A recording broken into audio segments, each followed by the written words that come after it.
Well, I'm the current president of the Door County League of Women Voters, and we're certainly happy to have guests with us here today. Our presenter, Judy Sargent, and we have members of the Greater Green Bay League here with us, and other guests from Door and Kewaunee County. Well, today's session is the first in a series of 3 dedicated to an issue that's important at the national level, and this study was initiated at the national level, and that is the role of the federal government in public education.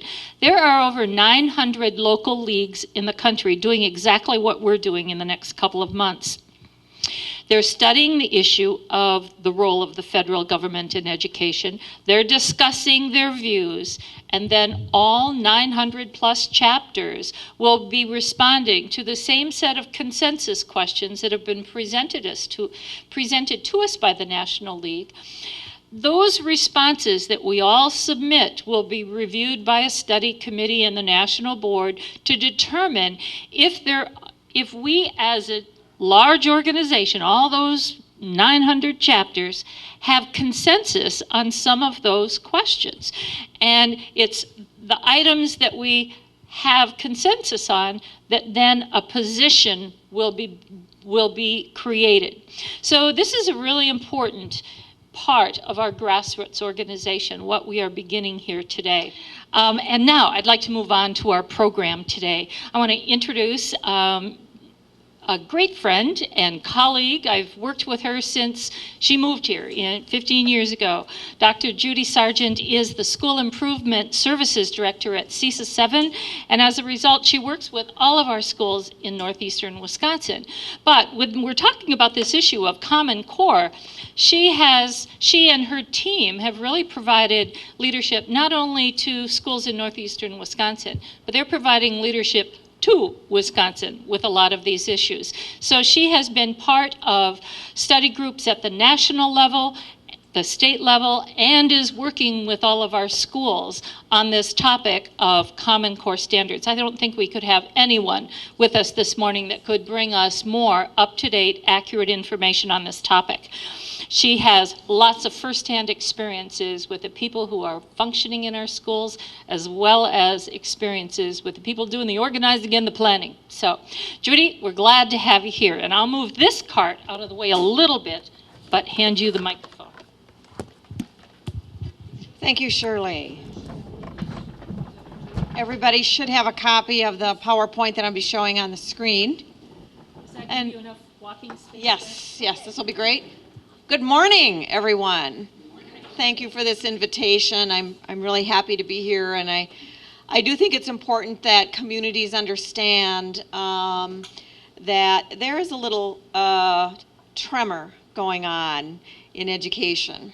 And I happened to experience the big earthquake when I lived in Monterey, California, the big one in San Francisco, and I remember the aftershocks. And it was a very interesting experience.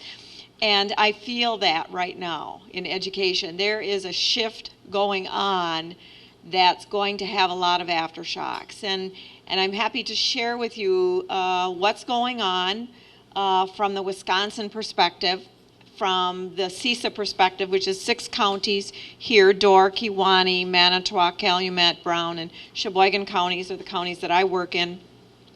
I work with 38 public school districts plus Oneida Tribal School, and I work with many of the private schools in the area as well who try to follow the public schools and adopt the same standards. And we started this journey in June 2nd, 2010 is the date that the state of Wisconsin joined this movement. And we have just been crazy with work in implementing this and helping our area schools with it. So when you see CESA statewide CIS group here, CESAs, there are 12 CESAs in Wisconsin. We are cooperative educational service agencies. We are legislated.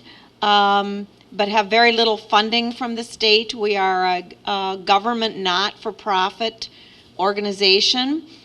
We are funded largely from fees, sales of services and products, grants. It's kind of a combination.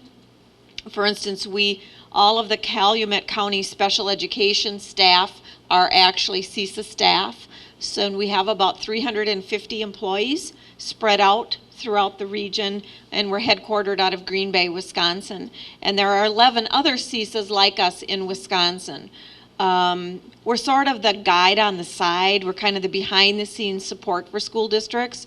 So when school districts say, we need a school psychologist, but not a full-time one, we'd like to share one with a couple other districts, could you help us find one? We do things like that. We get cheaper prices for books and for materials and technology because we can leverage for the whole area. So there's a lot of that going on. So when something big hits districts across the whole state like this, all the CESAs come together and figure out what's our role, because the Department of Public Instruction in Madison can't do this work. They are leaned out. Most state departments of education are very leaned organizations. They're primarily regulatory and compliance about laws and the things that must be done. They have very few statewide people who can move around throughout the state and do this kind of work. So they really rely on the CESAs to help do the groundwork. So we're the connectors between the school districts and the state agencies. You see the Department of Public Instruction here. The CESAs partnered with the Department of Public Instruction in the rollout of the Common Core. And I'm pleased to say that we were ready. We saw this coming, and we were really ready. And we hit the ground hard last June, and we spent a whole year rolling out Common Core. And I have to say, in CESA 7, we had the highest rate of participation by area school districts of any other area in Wisconsin. And that is typical of CESA 7 here. The 6 counties, the 38 school districts I work with, push me hard. They want the best. They demand the best. They ask to be cutting edge. And we're happy for that push. I'm very happy for that push. My learning curve is as steep as it ever was. And I've just started my 40th year in education. So I'm going to share with you kind of where we're at in Wisconsin. I know that the League is looking at the national perspective on this, and I'm going to share with you how this national movement has impacted Wisconsin. In 1994 was sort of the impetus behind let's have standards. Really, that's what it was about. Let's have standards and let's test kids on them. That's when all of that started. I was working in Texas for the Dallas Public School District at that time, and Dallas was very test heavy. Remember Ross Perot, no pass, no play, kind of all of that. And then my husband and I moved up here to Wisconsin in 1996. And when I started working with the school districts here, they're going, what? Standards? What are you talking about? Why are you talking about tests all the time? What do you mean data? There hadn't been any talk about that, even though there were some expectations in place and there were tests in place. In Wisconsin, it was very much, but we're already great. Why do you want us to look at our test scores? Because we do have very high ACT scores in the country. We have some of the highest graduation rates for all kids in the country, but guess what? Even though we have one of the highest graduation rates in the country, out of 50 states, we are last in graduating minorities. The state of Wisconsin does have some laundry that needs to be dealt with. And there's some things that have been sort of swept under the rug. And our ACT scores are high, but we know ACT scores are only for selected students, not for all. So there are some issues there. So in 1998, Wisconsin adopted a first set of standards called the Model Academic Standards in 18 subject areas. And I was here then, so I got to roll those out as well and work with districts with those standards. They were written for the end of 4th grade, the end of 8th grade, and the end of 12th grade. Now, what that meant, and we in Sturgeon Bay took the 4th grade standards, put them up on big sheets of paper in Son Sawyer's school, took the 4th grade standards, and then we had to unwrap them back down to kindergarten. So we'd study them and go, okay, if these are written for the end of 4th, what does that mean for 3rd grade? And then what do the kids have to learn in 2nd grade? And what do the kids have to learn in 1st grade? And what do the kids have to learn in kindergarten? And then the same thing, we would take the 8th grade standards and unwrap those. What does it mean, 7th grade, 6th grade? Every school district that I work with did that work. Now, when do teachers do this work? There's not enough time in a teacher's schedule of 180 days and then planning lessons to do curriculum work. This is really complicated. So, and teachers don't want to do curriculum work. They want to teach, right? Those of you teachers here, you want to teach. And then, another curriculum meeting. So you can imagine what that felt like from my perspective. So if you could imagine, in Wisconsin, there are 426 school districts that got these standards. Because every school district had to interpret them and unwrap them and unpack them and build their own curriculums. What we ended up with in Wisconsin was 426 different sets of standards. Do you understand? They were not explicit enough. They were big and broad. The social studies ones are so huge, they're unteachable. And teachers knew this, but yet they were told, here are your standards. So teachers really felt the weight of this, but didn't know what to do with it. So most teachers would write lesson plans and put standards numbers in their lesson plans, standard 8.4.1, and we call that being standards referenced. So since 1998 till 2010, teachers have been working with the model academic standards. And it looks completely different district to district, even though they're the same set from 4th grade to 8th grade and 12th grade. So we never really had anything in common from district to district. So you couldn't, if a student moved from Sturgeon Bay to Eau Claire, they would have a different curriculum. So that's what's been happening. So if that happened in Wisconsin, then in Oklahoma had its own set of academic standards. And maybe they were written for every grade, K through 12. Completely, every state could do standards their own way. Minnesota had an interesting set of very different looking standards than Wisconsin. So if students moved instead from Sturgeon Bay to Eau Claire, moved from Sturgeon Bay to St. Paul, totally different understanding of standards, totally different. So not only did we have 426 different sets of standards just in Wisconsin, across the country it was vastly different during this period of time. And I've had the opportunity to consult and do data work in Alaska, Pennsylvania, Oklahoma, Nebraska, Minnesota. Every once in a while I get a chance to do work in other states. And so I was able to see their standards and their assessments, and it was just so different. Sometimes I would say, I would really like our students to take that test or to experience those standards that came from another state. They're so different. So then from a national perspective, you have to say, so what are we getting out of this kind of system? That's kind of the big issue, right? And at the same time that all this was going on from 1998 till now, other countries were surpassing us.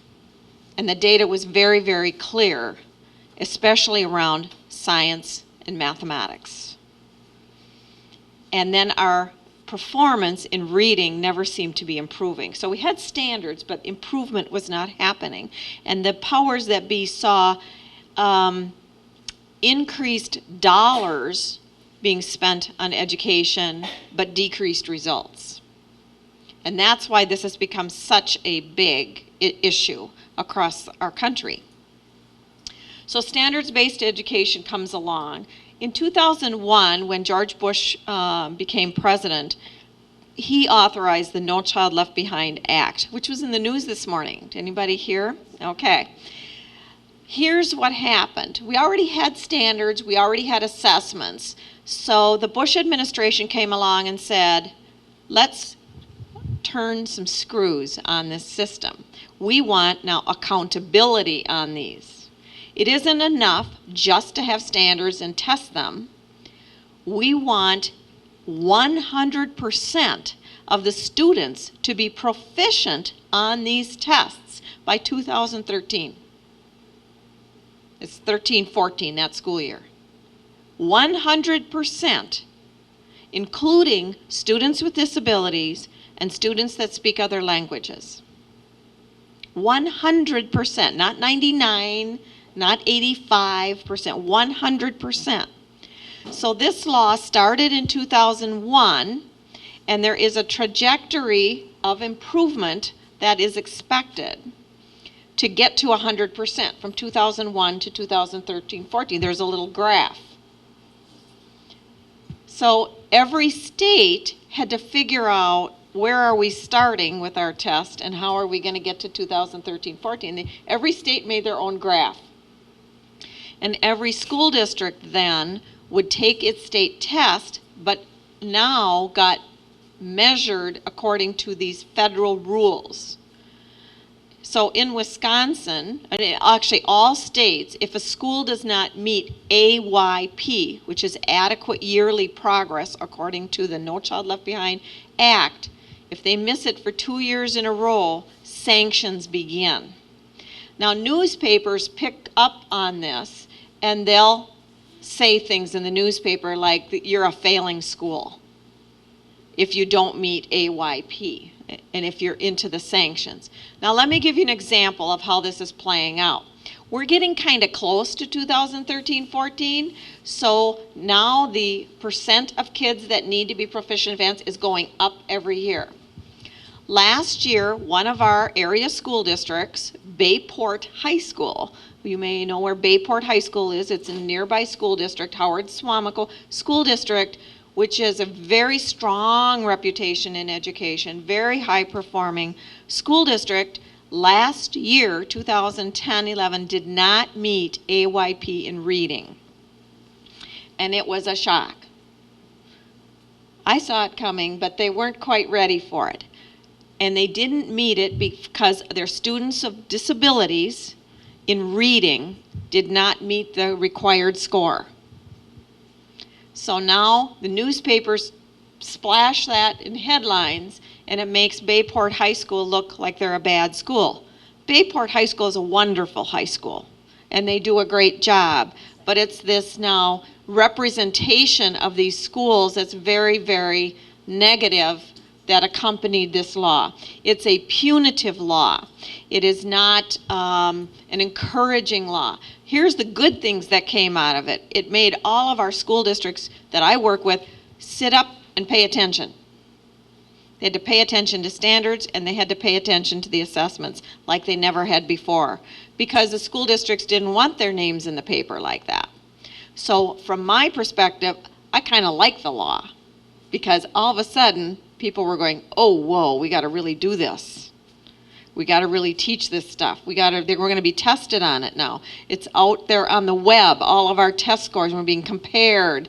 So the George Bush law, No Child Left Behind, added a level of urgency to the whole issue.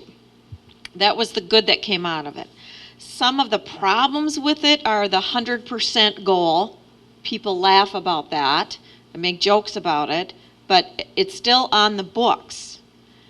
And President Obama was just in the news because Arnie Duncan, the new chief, is saying, let's allow states to have waivers off of that law so that they can have a different accountability system. Because Congress has not had the time, they've been a little busy.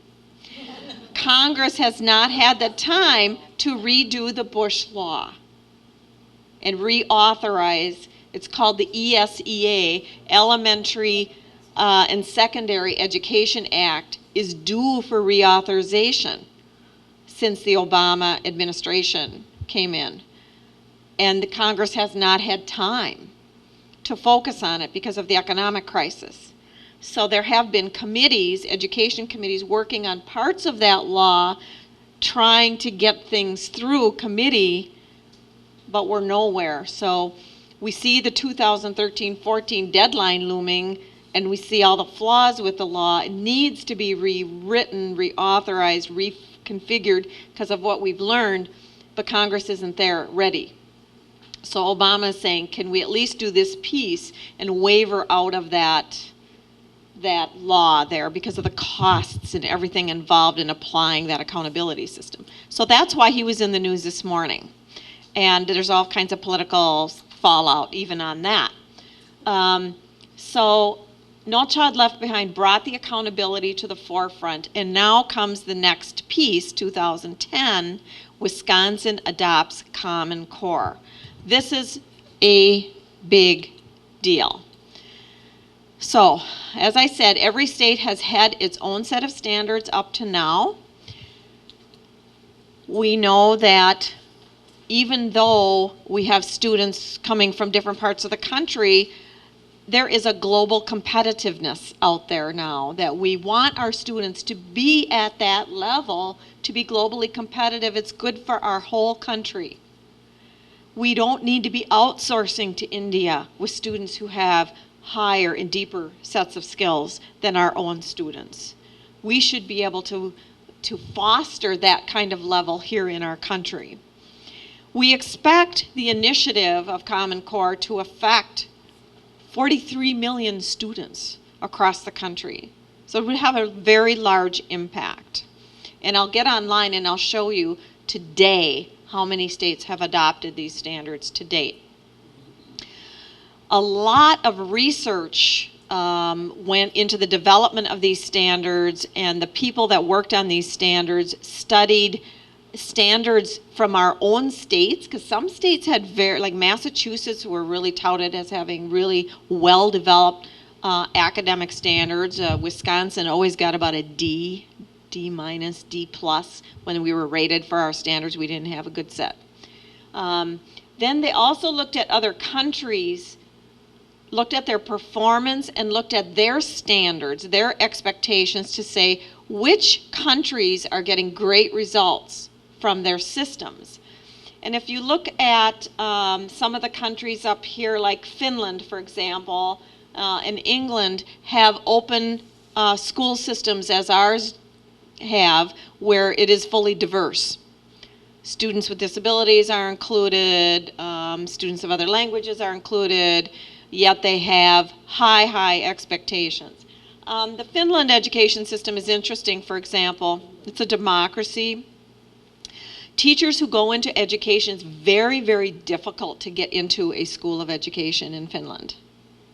It's very rigorous to just apply and get accepted into a school of education.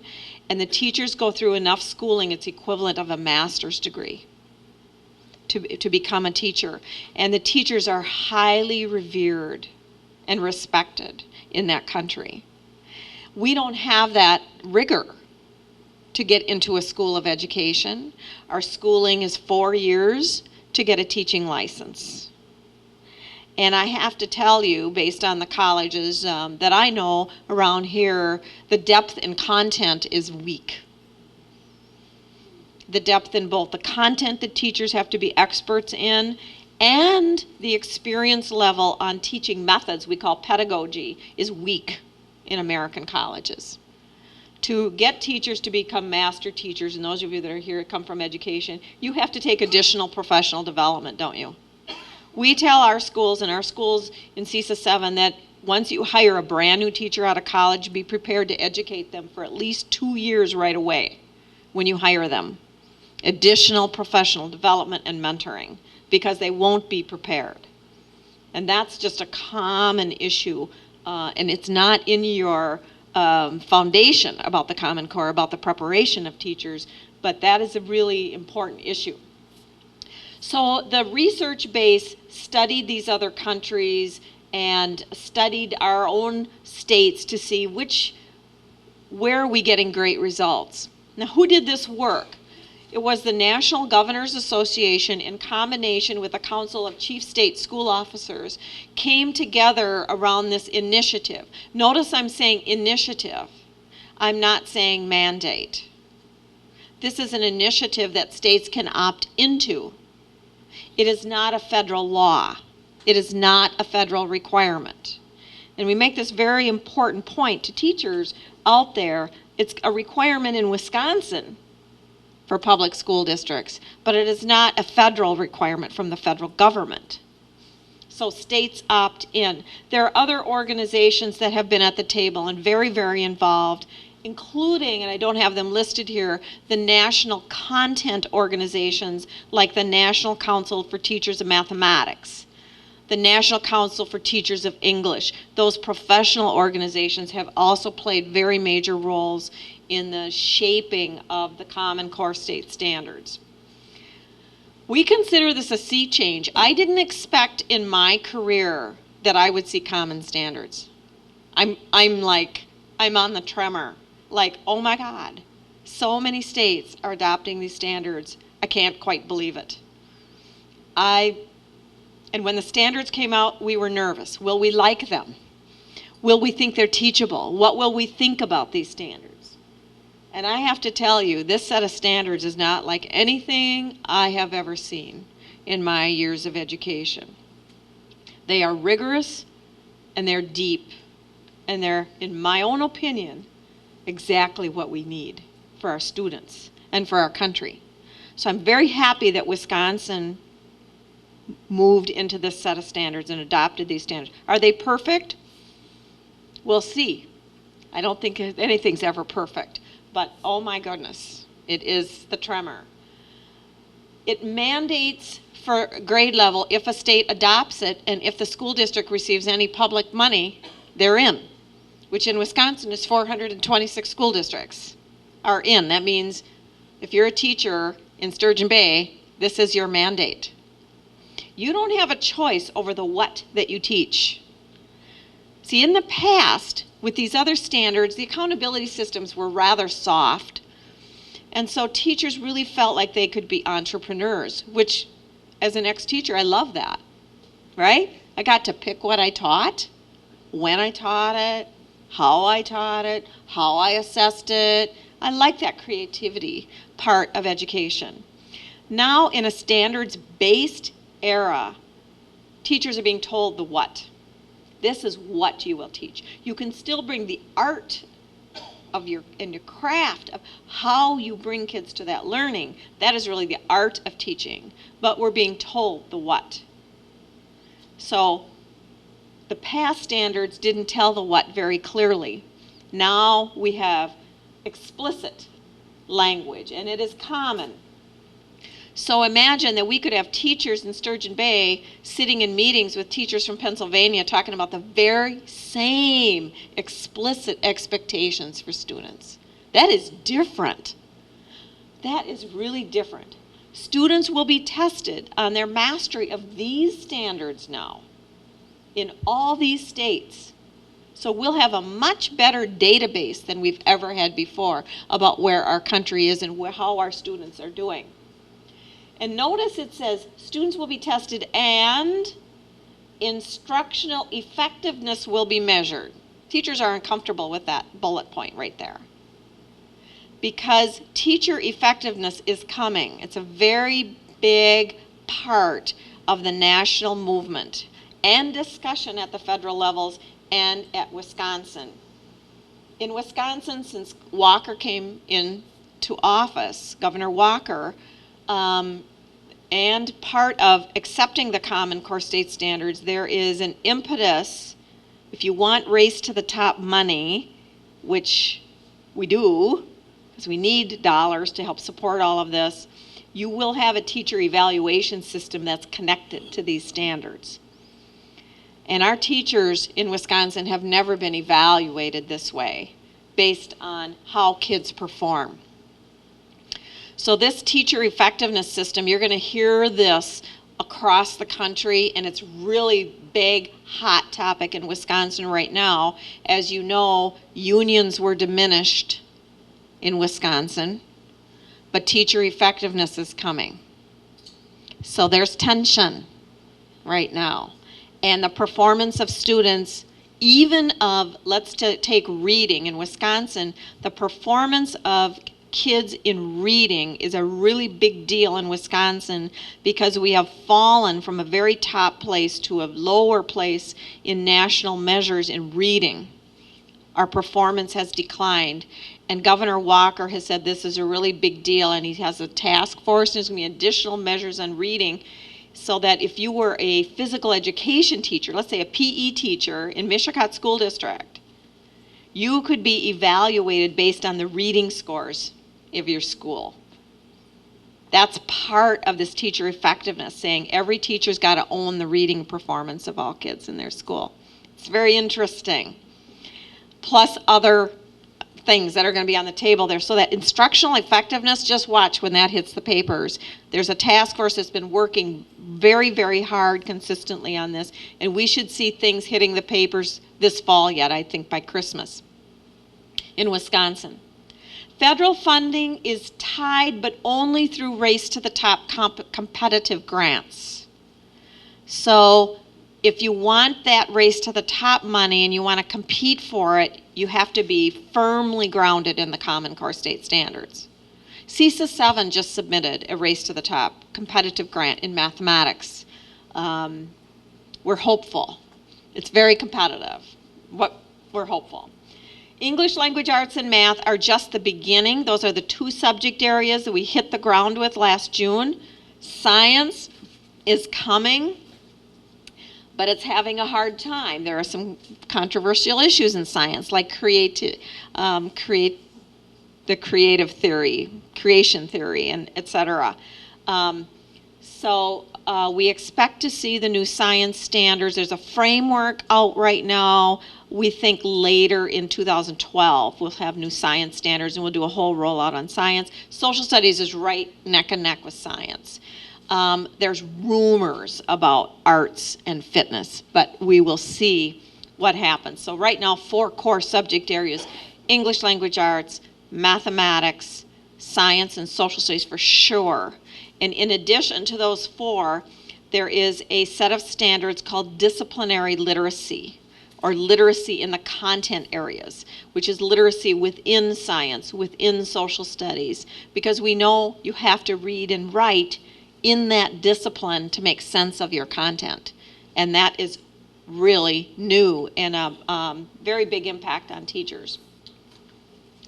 There is a new state test coming in Wisconsin.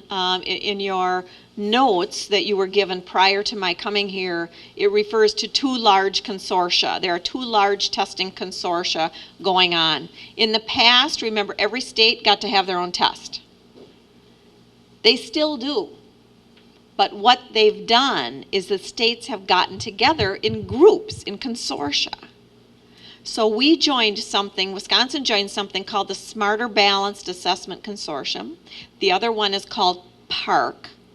We're in this one, and there are about 30 states or so in this consortia, which means all of these kids in these states will take the very same measure, the same assessments.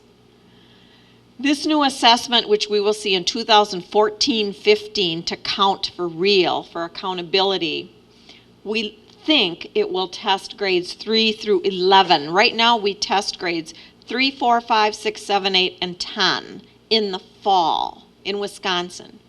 In the new one, we expect to test the last 12 weeks of the school year in the spring. So it's a shift. The set points for proficiency, this is a big issue in Wisconsin. In Wisconsin, our current state test is called the WKCE, Wisconsin Knowledge and Concepts Exam. Our kids are going to take it here in a few weeks. Usually the month of November is testing month. Wisconsin got to set its own cut point for what is proficient, its own bar. So get this score, you're proficient, right? It's criterion referenced, and you'll probably saw some wording about that. every state got to set its own cut points for proficiency on their own test. In Wisconsin, the cut points are very low. The bar is low. In fact, in Wisconsin, I would say it's so low a snake could jump over that line and be proficient. Now what that means, and I have data I could send to show you the percentile ranks range from about the 15th percentile to about the 30th percentile rank to be proficient. That means if a student performs at about, let's say, the 16th percentile, we call them proficient in Wisconsin. Criterion reference test, somebody has to set the cut point for proficiency. It's not like the tests we took when we were in school where we were compared to other kids, always.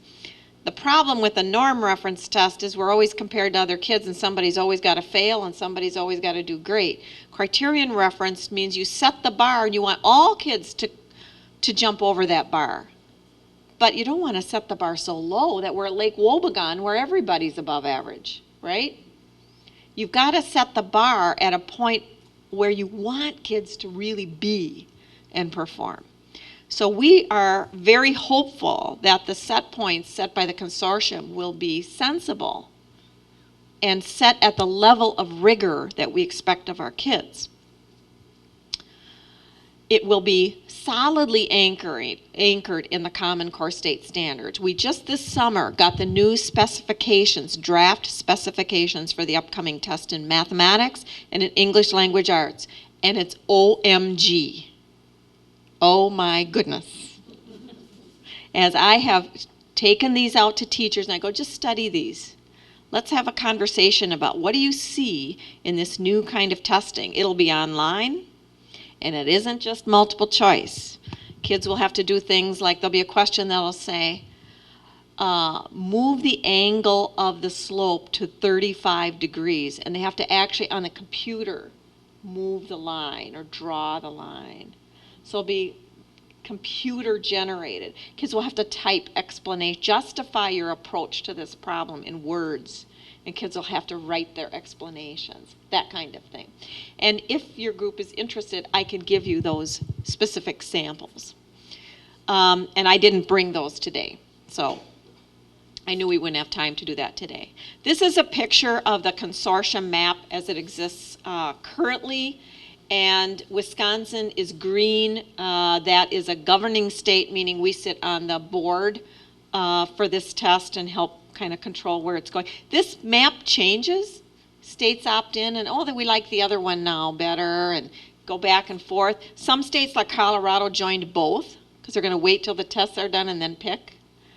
But if it stays like this, the green and the purple states there mean that our kids would take the same test as all those other states. What are the light lavender states all about? Those might be Park, the other consortium. Oh, okay. But there are 2 states for sure that are opting out of everything. Can you guess which states? Texas and? No? Alaska. Texas and Alaska have said no Common Core for us, no common assessment for us. Remember, it's not federally mandated. They will have to have standards and they will have to have assessment. And then somehow they're going to have to equate to the same measures, because that's part of the law, is that all the measures across the country have to be equated somehow. Yes? But isn't it accurate then that if they opt out, they really can't apply for that? The grants. The race to the top money. Right. It's political, you know? So what are they? They define the knowledge and skills, and I would add the word understandings, because there's a lot of conceptual depth to these standards. Knowledge, skills, and understandings that students should have within their K-12 education so that they will be able to succeed in entry-level, credit-bearing academic college courses and workforce training programs. If you were to ask this institution, NWTC, or any of the technical colleges in our region about entry kids, they will tell you that they have to increase their offerings and their enrollment for remedial reading and remedial mathematics every single year. So what the heck is going on? And now we have great schools, but our kids are graduating not ready. And there's a misperception about technical college that it's easier. Well, one year I came here and I got that diesel mechanics entry-level textbook, which is about that thick. The Lexile level, or the technical reading level of that book, is higher than a college entry textbook. And then I did the same thing with the nursing. They have a beginning nursing kind of program here. I did the same thing with that textbook. Very high technical language for kids. And our kids aren't ready for either the mathematics or that kind of technical reading. So we're falling down along in that K-12 education. And so the idea is that these Common Core state standards will have kids college and career ready. So it's really from that point of graduation and then taking what we absolutely must have these students showing, all kids. Wouldn't it be great if every kid at the end of 12th grade could make the choice of college? If they were prepared to that level to make that choice.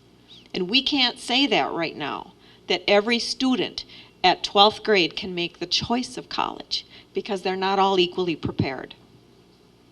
So we have some issues here, and this is the promise of the Common Core. And I have to say there is a link there, and I'll kind of watch my time, and I would like to take you there so you're very familiar with that site. Now, here are some of the criteria that were developed around the Common Core state standards. They are fewer standards, but teachers won't say that. They go, oh, are you kidding me? They are clearer, yes, they're articulated, and they're higher. But from my experience, and I'm going to give you some editorial comments about just even that.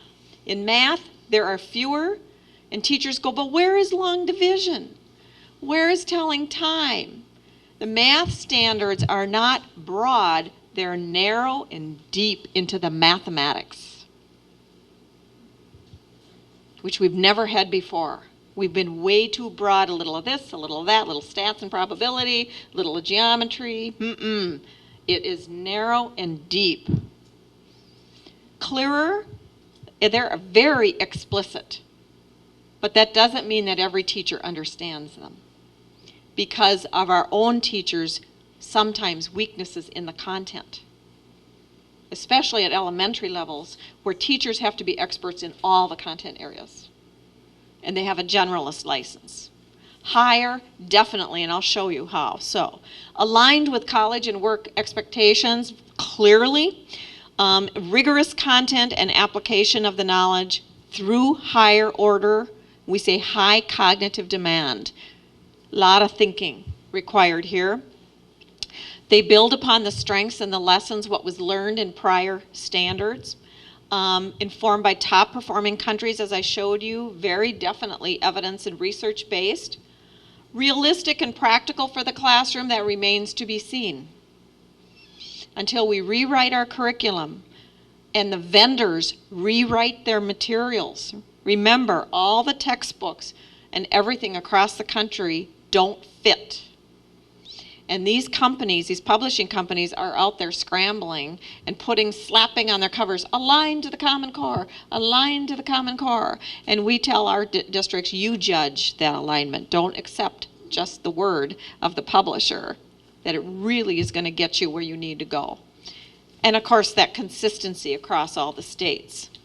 Why are they good for students? It will give them a better preparation for college and career choices. It'll give them the knowledge and skills foundations they absolutely must have.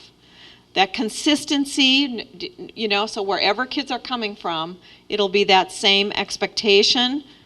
Again, mobility, that wherever kids move, we have that consistency. And eventually, student ownership. Right now, when kids get a report card, say in 10th grade, it's all based on their assignments, right? Did I get that assignment done? What's my grade on that assignment and that test? Now it's going to shift, so it'll be based on how they're performing on a standard. So they'll become standards-based report cards, finally, which we've tried to get to, but we weren't able to get to in the last 10 years. For parents, parents will get absolute clarity about what is expected and no interpretation of these standards. They are what they are. We're not rewriting them like we had to do all that big wall work before. Support, parents will be able to support their kids because of these clear expectations. Equity, this is for everybody. Kids in urban areas. Green Bay, with the increase of Somali population, all those kids are going to have the same expectations. And there's a lot of barriers there. A lot of barriers there. And then the involvement. We've got to figure out how to bring parents in. In fact, I'm doing a session in October for school districts to plan their parent communication program. What are you going to say at parent-teacher conferences? How can you partner with your PTA? I mean, all of that kind of thing is coming. For educators, wow, we've got a lot of professional development to do. Tons of professional. Teachers got to go back to school, for sure. Valid assessments. We will have very interesting assessments and data that will tell us where kids are. Teachers will still be able to own the how they're going to teach, how they're going to bring students there, but it'll be all shaped by what students need to know and the depth. It's all about that deep understanding.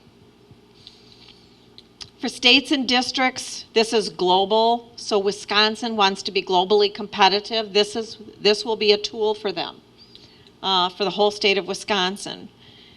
We can all be working on best practices and learn from each other.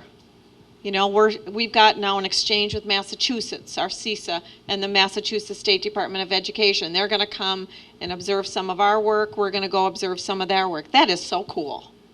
I got a call the other day from Alabama, State Department of Math, their math head. And I had a conference call with them for like 2 hours, and we're helping them with some of the things we've been doing. And it's just awesome. We didn't used to be able to do that. But now we can open up the page and say, what do you get out of this standard? What do you think? How do you see it? You know, that kind of thing. Competition, we really want high-level skills for kids to get into the knowledge-based economy. The next generation state assessments are what we're going to see out of the Smarter Balanced Consortium. And we expect policies to change as well. School districts have policies, and there will be policies that say when we hire you in this school district, you will teach these standards, and you will be evaluated on these standards. That's coming as well. What about our old standards? They're gone. They're gone. Now, they aren't gone immediately, of course. You don't throw them away one day and start the next day. There is a transition period, but they are done. Our state did not do a crosswalk to the old standards because they were useless. Okay? So they said, start over. This is a do-over for Wisconsin. Some states did crosswalks and alignments, but our state did not. So here's where we're going. We want to build standards-based systems. Remember how I said before we were standards referenced? Now we're really shifting to become standards-based. What does that look like? Teachers will be assessing on the standards, not assessing on assignments, but on really the accomplishment of those standards. Teachers will be grading, and data will be collected on those standards. Right now, our data isn't connected to these standards. Teachers will become content experts and teaching experts. Teachers will be planning their lesson plans, and their teaching and interventions for struggling students will all be standards-based. And administrators, principals like Shirley was a principal, ensuring that all the goals, your meetings, your professional learning communities, your supervision evaluation systems will all become standards-based. It is a major shift. So these are kind of the big chunks of the education system that will be affected. Here are some examples of the shift in Wisconsin. So what you see on the left here are third grade and fourth grade standards in math. First of all, what do you see for third grade? See, we never had a standard for third grade. Everybody had to write their own. Remember I said study the fourth grade, then figure out what you need for third. So third grade teachers never really had clear guidance. Fourth grade, here's one on representing and explaining whole numbers, decimals, and fractions with physical materials, number lines, and other pictorial models, blah, blah, blah, blah, blah. Here's new standards on Common Core. Third grade, use multiplication and division within 100 to solve word problems and situations involving, and then you could read the rest. This is new for third grade. It's a shift. So third grade may say, we didn't really get that far into multiplication and division before. Now we're saying, hello, now you will. So there's a shift. Fourth grade. It says represent and explain whole numbers with fractions. That was the old way. Here, look how explicit this is. Explain why a fraction A over B is equivalent to a fraction, and then read that, by using visual fraction models with attention to how the number and size of the parts differ, even though the two fractions themselves are the same size. Use this principle to recognize and generate equivalent fractions. What's implied in that standard is how teachers were going to have to teach, because you're teaching to the principle underlying the mathematics, not just how to work with fractions, but what they mean. So it's very conceptual, which means teachers have to go back to school and study the underlying concepts of the mathematics they have to teach. So it's explicit. Remember, they are clear, but holy cow, there's a lot there. There's a lot there. Here's another example. 6th grade and 8th grade. Notice 6th grade, there were none before. So 6th grade teachers never had clear guidance. And 8th grade, here's an example about data. Extract, interpret, and analyze information from organized and displayed data using, and then here are some data skills that topics that they'll be using when they teach that. Now if you look at the new wording of the standards for 6th grade, summarize and describe distributions. And I'm going to read a little bit of this to you. Display numerical data in plots on a number line, including dot plots, histograms, and box plots. That really tells a teacher now what they have to teach, doesn't it? It's really clear. Summarize numerical data sets in relation to their context, such as by, and then there are bullet points. Very explicit. And then 8th grade, investigate patterns of associate and bivariate data. And teachers will go, what's bivariate? Well, they better know. And now we got to make sure they know. Right? So the math standards were written by mathematicians and math educators partnering together, saying we have to teach kids mathematics. It sounds so obvious, but these standards are really deep into mathematics and how number sense and the concepts of mathematics truly develop. So the shift here, look at this. Where it really was in 8th grade is now going to be expected at 6th. So when you say the standards are higher, yes, they are. So those 8th grade teachers are struggling with that, and the 6th grade teachers are struggling with that, but they're still teaching the old stuff. So we're in the clunky period right now, old to new. And we are telling our teachers in Wisconsin that by fall 2012, you should be fully shifted to the new standards. But their materials don't fit. They'll take their textbook, start mapping it out to this, and they go, but I had a 7th grade group say, we don't really do ratios and proportions in this book. And the superintendent was standing right there saying, we just bought this book last year. And I said, guess what? Your teachers are going to have to develop a unit to slip in during that part. And I would see textbooks shifting grade levels, even for units. Yes. Everyday Math, which is a widely used math program, all the mastery points by grade level are off, some by 2 years. So this is why I say it's a tremor. You know, you just feel the shifting. This is an old 12th grade math standard, algebra standard about solving linear and quadratic equations, inequalities, systems of linear equations. That was the statement. Here's the new one. I'm not going to read this to you, but I want you just to see the shift in being explicit. This required a lot of interpretation by teachers. I mean, a lot of openness. Define it any way you want. Here, there is no doubt what must be taught and what students need to master. This is a lot of learning by teachers, not to mention students. So there's a big shift here. But this is really, you know, everywhere I take this, they go, yep. No one has said they disagreed with these. Everybody has said, yep, this is what really our students should know. Everywhere I have taken these standards, no one argues on the content. You know, I appreciate looking at the examples because we hear the term, they're rigorous indeed, but we don't really know what that means without seeing the pre and post examples. It's quite something. And then when you really take these apart, I can't find it in this language here, but sometimes it'll say students will justify their approach. Well, justify, how do you justify? You have to explain. You have to communicate your approach with numbers, symbols, and words. And we don't do that enough in mathematics. Are these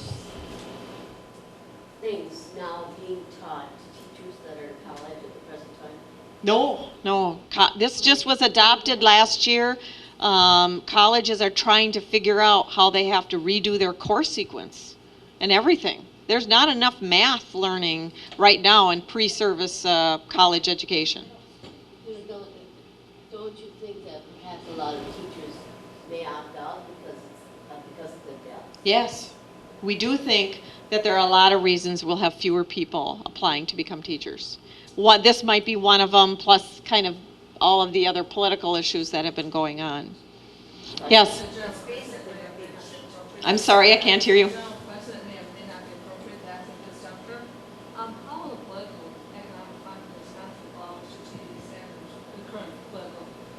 It's very difficult right now. School district budgets are really stressed, but I am so impressed with my school districts here.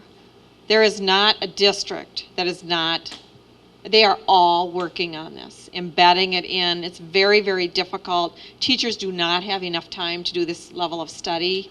So CISA, we do workshops, we try to get teachers in, we go out to districts. I was at Reedsville yesterday. We take it piecemeal, and teachers have something called collaborative team time, and we say, and we give them tools. And when you're in team time, study this much at a time. Now study, you can't eat this elephant all at once, right? Just a little bit at a time. And some parts of the standards will feel very familiar. And so for those, we say, all right, find the areas where the shifts are major, and you spend your time there together in groups. Teachers should not tackle this alone. But I want you to imagine all the standards that I'm showing you also apply to Washington Island.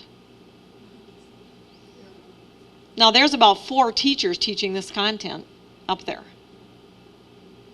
4 or 7. I mean, if you talk about English, language arts, and math, they have the same demand as Green Bay in content. But the thing that keeps coming into my mind is that not all students are geared to this type of debt.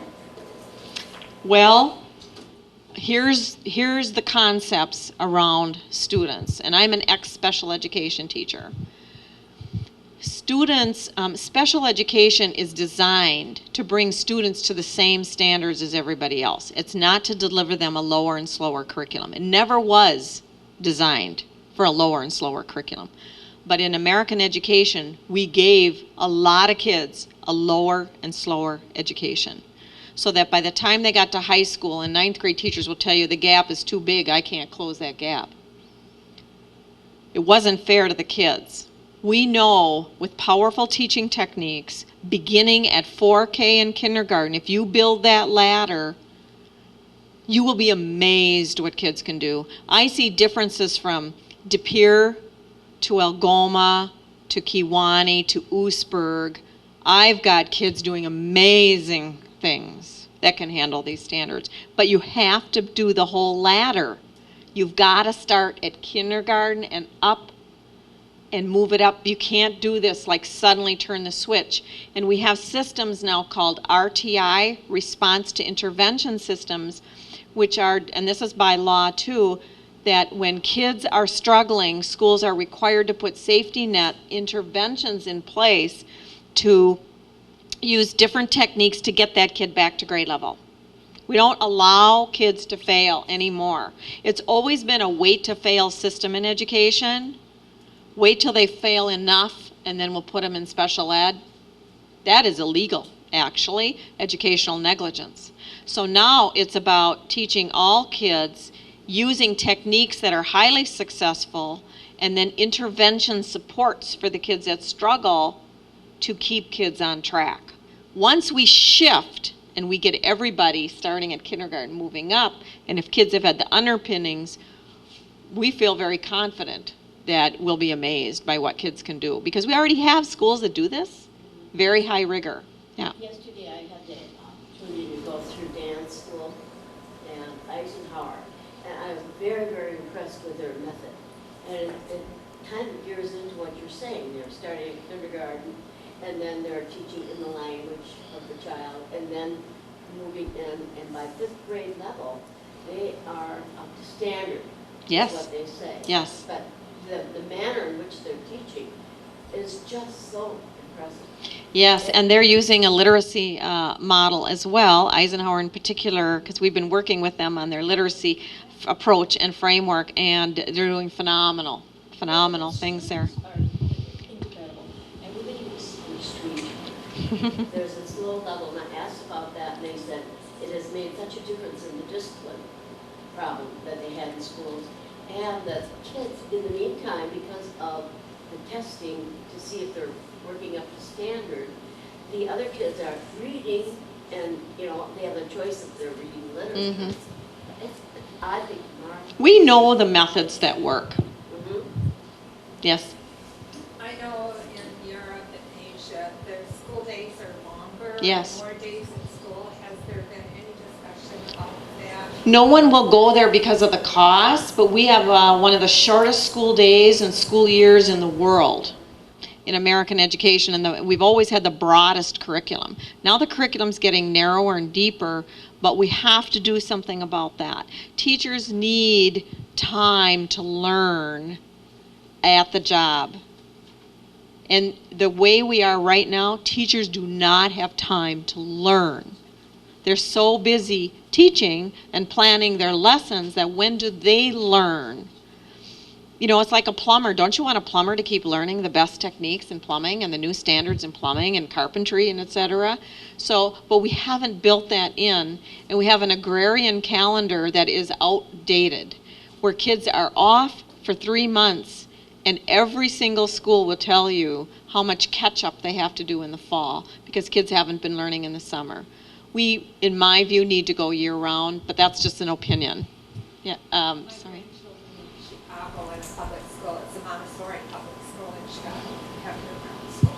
Yeah, it's interesting, the different models. Yes. Well, I've been reading Thomas Friedman's ebook. That's the way it used to be us. And he mentions, I believe, that up to the 5th grade, we don't do so badly with other countries. But by the time we get to high school, kids get to high school, they're behind. Is it that middle school, do they do something in other countries that we don't do in middle school? Well, there are a lot of issues that happen middle to high school, everything from cultural issues to the way our courses are designed to how to engage kids. We're still teaching quite traditionally very often in a lecture format, for example, which doesn't work for kids in our culture. And if you look at Asia and other schools, they'll teach one problem for months, deeply. Whereas we just cover. We cover, topic, and kids aren't really learning deeply. So there are lessons to learn. We already know what they are, actually. But shifting teachers, again, they have not been trained well.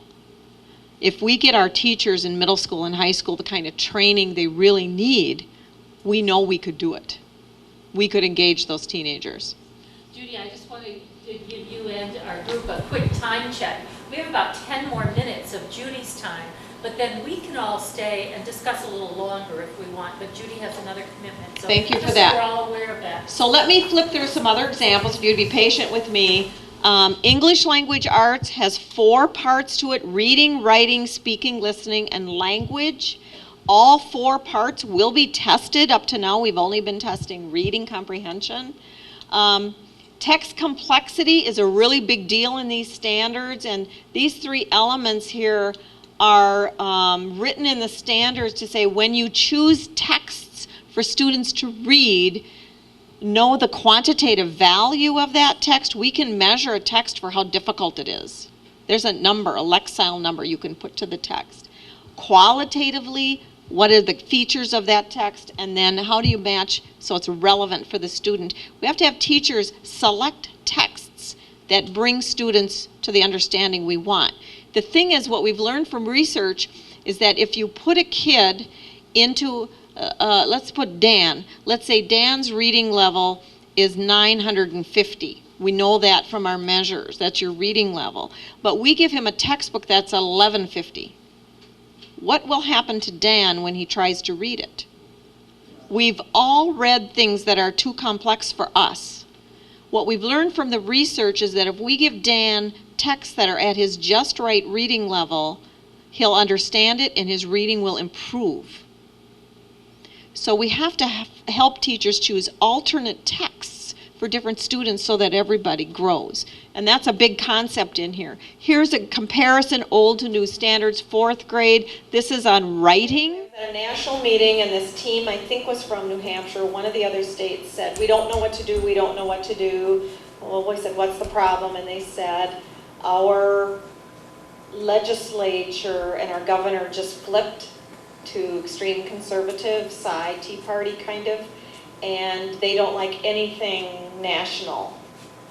And they thought Common Core, they had already adopted them, their Department of Education had already adopted them, and they wanted to do away with them all. And the Department of Education people we were with said, we're just frantic, we don't know what to do because we need these standards for our kids. So that's kind of political. There are other sides. There are people that say, don't tell us what to do, we can do what we want. We have local school boards, let us just design whatever we want. Okay, so I think that's the other side of it, is this issue of commonness. Remember, they're not federally mandated though. States opt in or opt out. Now, but one of our discussion questions is, should they be mandated? Oh, should they be mandated, yeah. This is certainly the furthest I've seen them go. Now, Shirley, do you want to hold the mic while I get on the computer? Absolutely. Okay.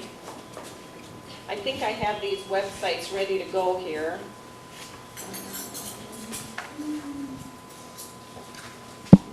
Maybe. Here we go. Okay, that was there. Yeah, it was. Okay, this is the Common Core, commoncore.org, the corestandards.org. And all the standards are there. Shirley, I'm going to let you hold this again. If you click on this picture, you'll get a map of the United States.